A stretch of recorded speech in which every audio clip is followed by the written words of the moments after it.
کاشکی میشد تو زندگی ما خودمون باشیم و بس، تنها برای یک نگاه، حتی برای یک نفس.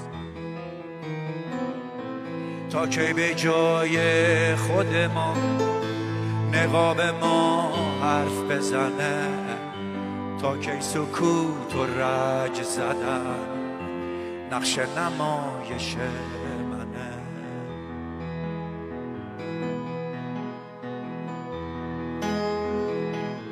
هر کسی هستی یه دفعه قد بکش از پشت نقاب، از رو نوشته حرف نزن، رهاشو از پیله خواب، نقشه یک دری